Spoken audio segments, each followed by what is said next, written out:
genuinely think that rugby has the ability to unite everyone around the world, and I could not think of a nation that needs it more. Well done. This week, Harry catches rugby fever.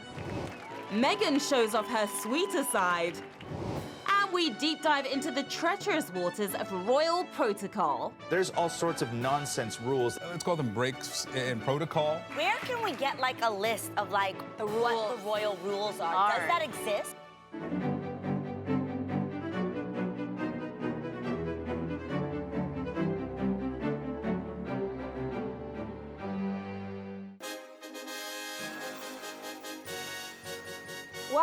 Welcome to the Royal Report. I'm your host, Sharon Carpenter, and my trusty sidekick, Lady Breadloaf, is back with us. Say hello, girl. She is the strong, silent type. Someone a little more talkative is back on the couch. People's senior news editor, Erin Hill, is with us. So good to see you back. Great to see you. And we're going to chat with you in just a bit. But first, as always, the Royal Week in Review. Last Thursday, Academy Award winner Olivia Colman added to her collection of honours this year when she was made a Commander of the Most Excellent Order of the British Empire by Princess Anne. We'll soon be seeing Colman playing Queen Elizabeth in season 3 of The Crown. It premieres November 17th, and I can't wait for that.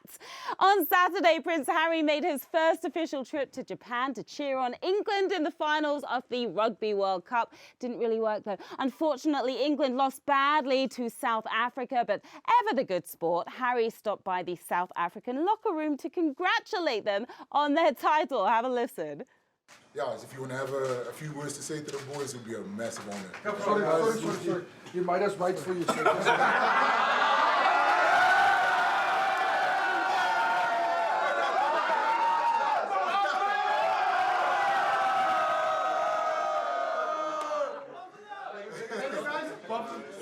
Without the cameras, maybe. Guys, sorry to ruin the party briefly, but congratulations. That was outstanding. I genuinely think that rugby has the ability to unite everyone around the world, and I could not think of a nation that needs it more than you guys right now. So on that, well done.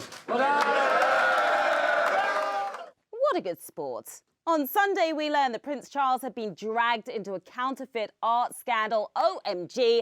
American artist and famed forger Tony Tetreault claims that he faked 3 paintings by Monet, Picasso and Dali that had been loaned to the Dumfries house. That's part of the Prince's estate in Scotland. The pieces have since been removed from view.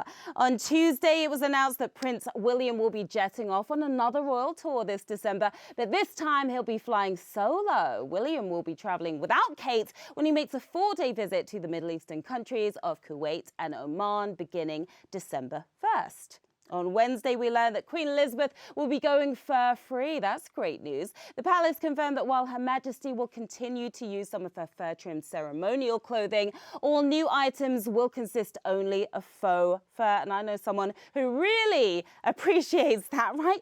Right, Lofi? Yeah, stop biting my dress. This morning, Prince William and Kate stepped out to support the launch of the National Emergencies Trust. The new organisation will work with charities and non-profits to direct public donations fairly and efficiently during emergencies in the UK. Also today, Prince Harry and Meghan made a special visit to Westminster Abbey to attend the Field of Remembrance service. It's part of a series of events leading up to Remembrance Sunday, when the entire royal family step out for a poignant ceremony. And Erin, I thought it was very powerful to see Harry and Meghan out there at the Field of Remembrance event today. It really was, right? It was, and this is the first time Meghan has attended this specific event, so it was really special. Yeah, now here in the US, of course, we're going to be celebrating Veterans Day next week. In the UK, it's all about Remembrance Day. Explain. Yeah, so this has been going on since the end of World War I, and it's really just to commemorate those who have lost their lives during war. And it's just a really, somber, poignant time in England and also in a lot of other Commonwealth nations as well. And we see the royal family come out for it and really commemorate those who have lost their lives in a lot of special ceremonies. Yeah, the royals very involved. What exactly is their role? Well, as head of state, the Queen really leads the nation in these ceremonies for Remembrance Day, and the senior members of the royal family, in supporting her, come out and also attend as well.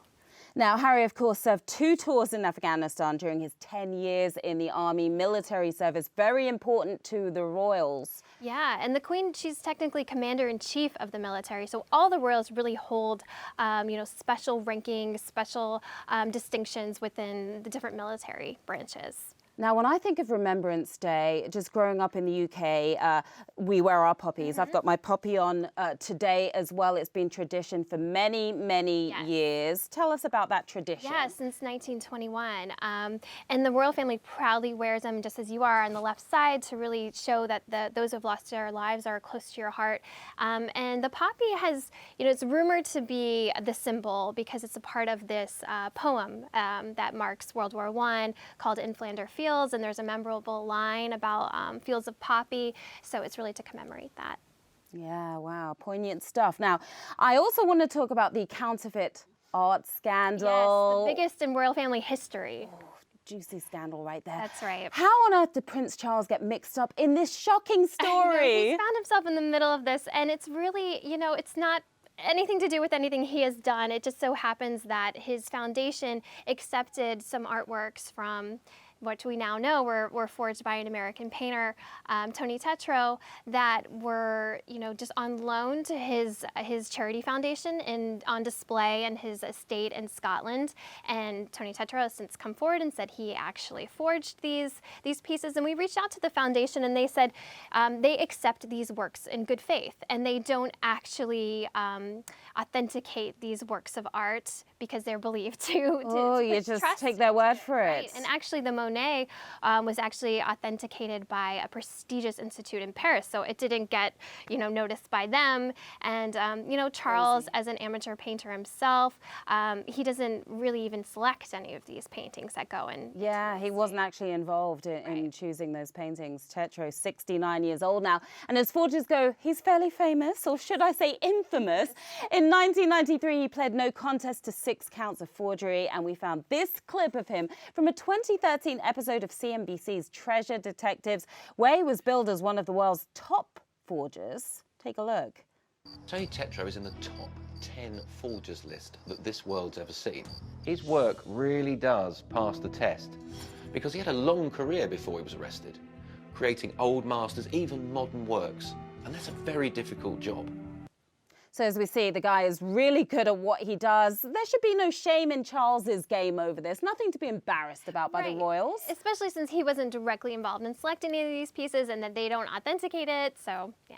All right, let's move on to something a little less scandalous, not scandalous at all, actually. One of my favorite actresses, Olivia Colman, was made a commander of the most excellent order of the British Empire, and Lofi is really excited about that one.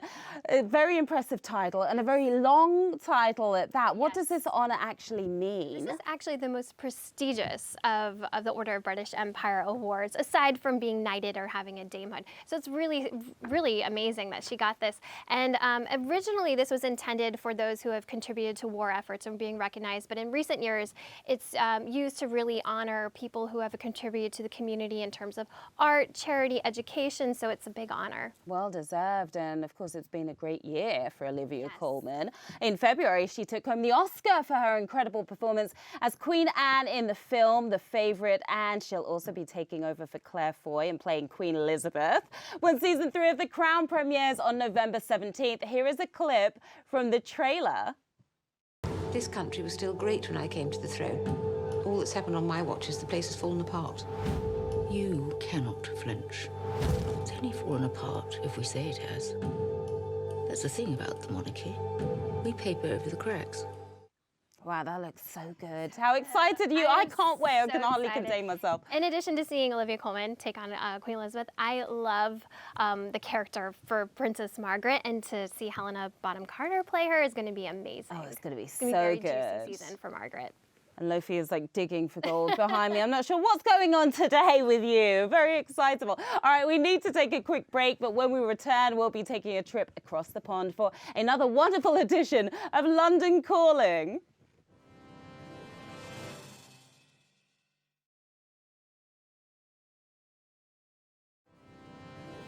Welcome back to the show. Erin Hill is still here with us. Good to be here.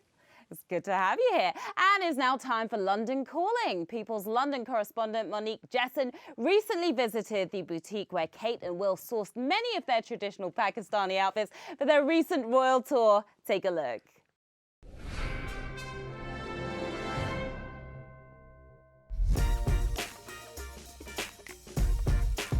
Hi, I'm Monique Jessen and today I'm calling from Chelsea in London.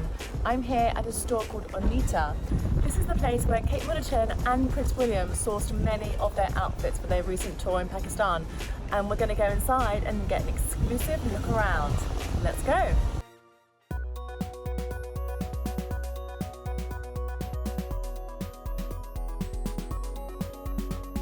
Hi, I'm Onita Prasad. I own this beautiful boutique. We call it Onita with a double A.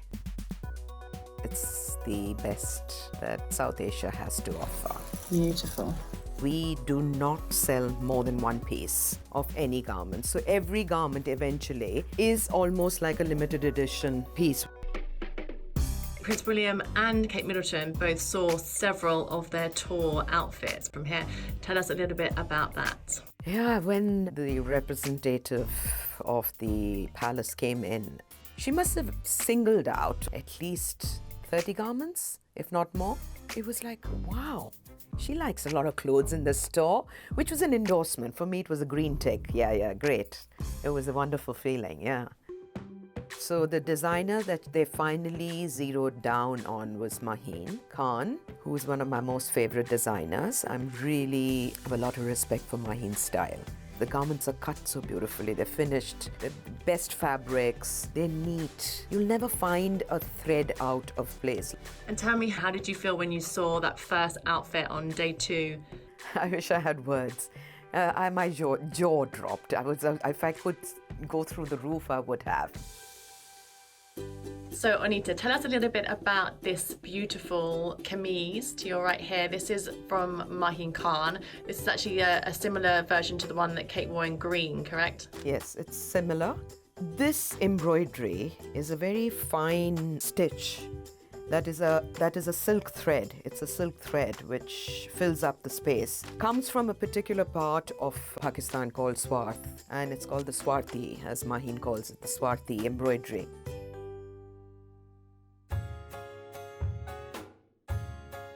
And Kate actually bought some earrings from here as well. Tell us a little bit about those. Yeah, Kate's earrings actually look so beautiful on her. They're one of our very, very special pieces. And the sparkle that those earrings have are special. So you catch the light and your face is all ablaze because of the shine that comes from the earring. And she looks so lovely in them.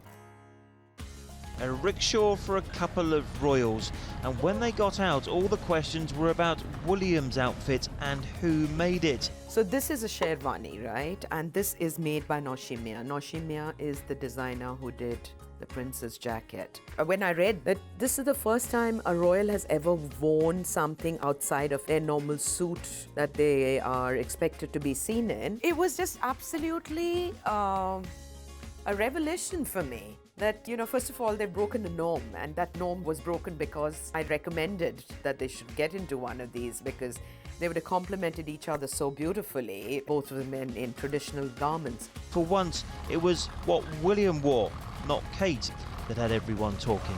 They actually said he upstaged Kate in the wardrobe. I mean, that's unbelievable. That's really, but he did. He looked so dapper.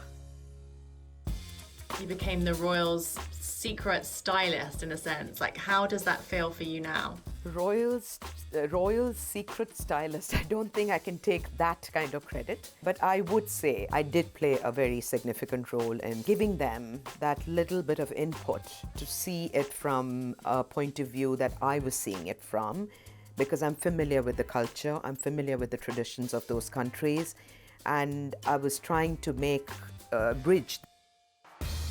Wow, what a treat to see all those beautiful dresses up close. It's been a pleasure.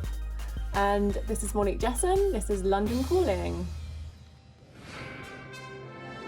So stunning. We call that segment London Calling because Monique skillfully shoots all of it on her phone. Impressive, right? Yeah, Monique always has the best style insight. Oh, she does. Great job, Monique. And Erin, how cool is it for us to peek behind the curtain to see just how much effort went into Will and Kate's wardrobe for their Pakistan trip? Yeah, it really just shows, you know, every moment is really thought out. From the clothes they wear to, you know, what they arrive in. Yeah. Erin, so great to see you. As always, we'll see you again really soon. Awesome. Okay, well, we have to take a quick break, but when we return, we'll be minding our royal P's and Q's because royal etiquette expert Myka Meier will be joining us.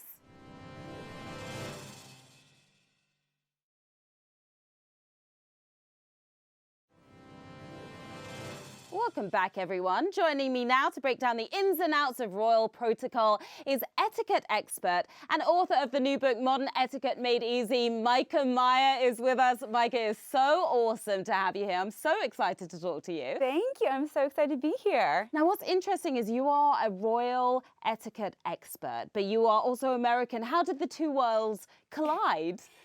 So I was born in America, moved to London, and that's where I actually started my training. So my trainer was a former member of the Queen of England's household staff.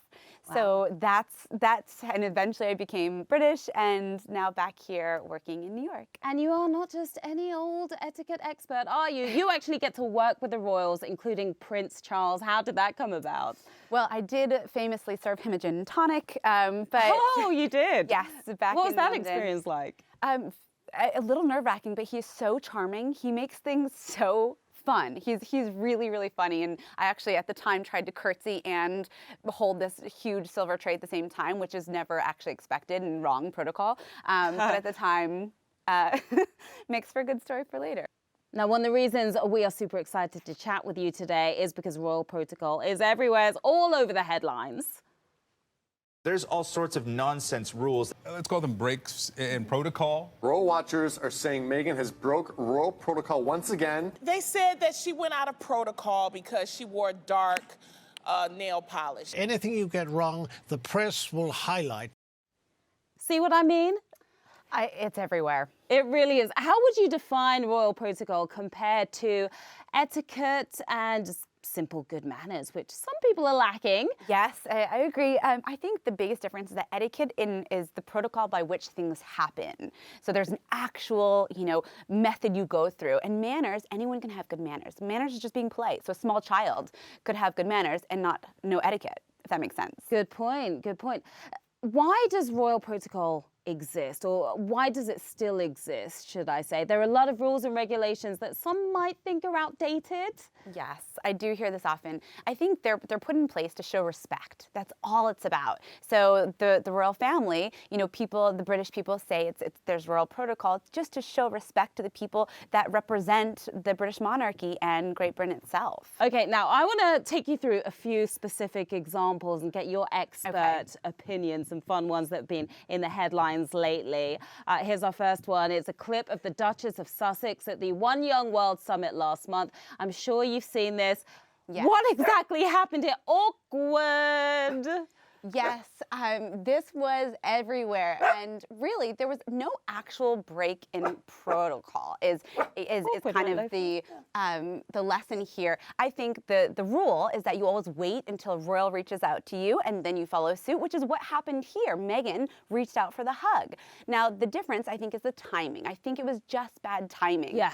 Because maybe if the curtsy had happened a little bit earlier, it could have happened with the curtsy and the hug, but there was no break in protocol, believe it or not. Because Meghan is a hugger. She likes to hug. She's very affectionate. So you should expect that if she comes your way. Is that what you're saying? I would. If she is somebody that, especially, she had a relationship with this woman. So we can't discount that fact.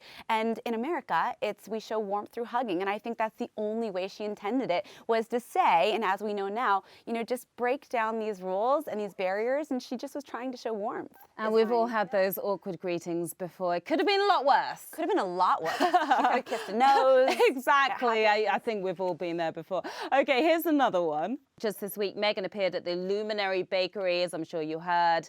What happened here? A lot of people were talking about this one.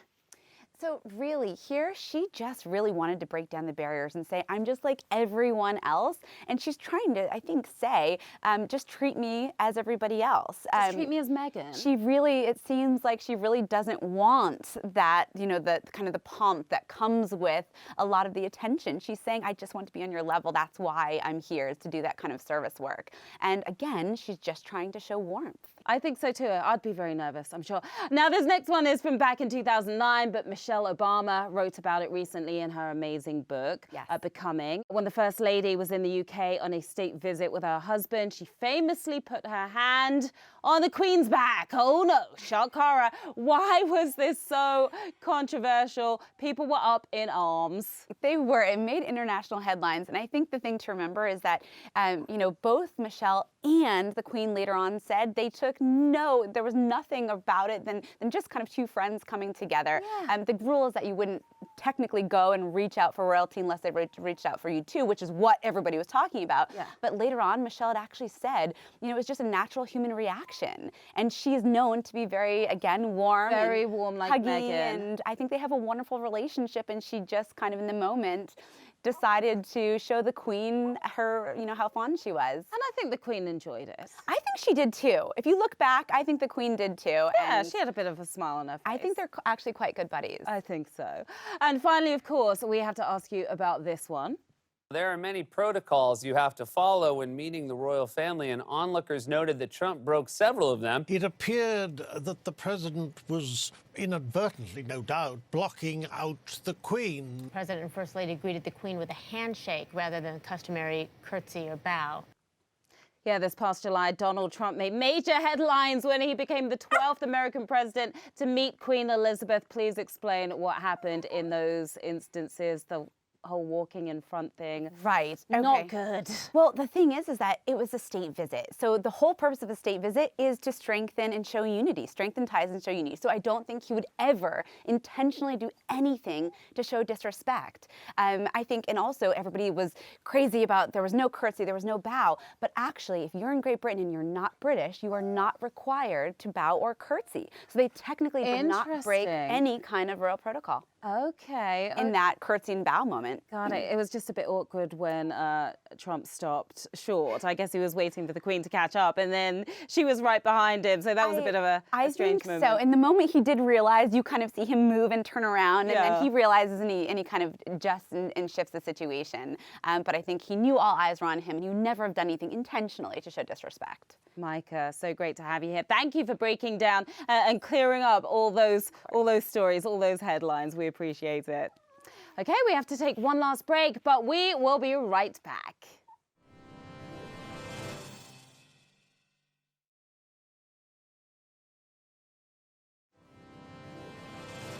Welcome back, and now it's time for our social media minute. Hi Sharon, there were so many amazing posts this week and I can't wait to share them. Cue the clock and start timing now. On Thursday, the Sussex Royal Instagram announced that for this month, its page will be spotlighting organizations that honor members of the armed forces and their families. As I've mentioned before, Meghan and Harry follow a new set of accounts each month to promote a cause they are passionate about. Each of these photos is full of emotion, and I can't wait to see what else they post. On Friday, the royal family's Instagram page celebrated the arrival of autumn with a series of posts hashtagged Gardengram. 4 photographers toured the gardens of Buckingham Palace to capture the changing landscape and thriving ecosystem. What a stunning way to welcome the new season. Also on Friday, we got to see photos of Meghan's surprise visit to the Luminary Bakery on the Sussex Royal page. The bakery helps women who are struggling and provides them with job training and employment. These photos beautifully convey Meghan's passion for helping women succeed. And finally, this past Tuesday, the Kensington Royal Instagram story shared a behind-the-scenes look at an awards ceremony in Buckingham Palace. William handed out the awards on the Queen's behalf, and thanks to his post, we got a glimpse of the work it takes to prepare. So cool to get an inside look at such a special ceremony. That's your social media minute for this week. Back to you, Sharon. Thanks, Gillian. That was Gillian Fleischman, our social media correspondent. All right, that's all the time we have. I want to thank this cutie right here, The energetic Lady Breadloaf helping me break down what's been another fun week for royal watchers. You can check her out at Breadloaf Corgi on Insta. And remember to follow People on Twitter to watch the newest episode of The Royal Report, streaming every Thursday at 5:30 p.m. Eastern. I'm Sharon Carpenter. This is Lofi. Ta-ta till next time.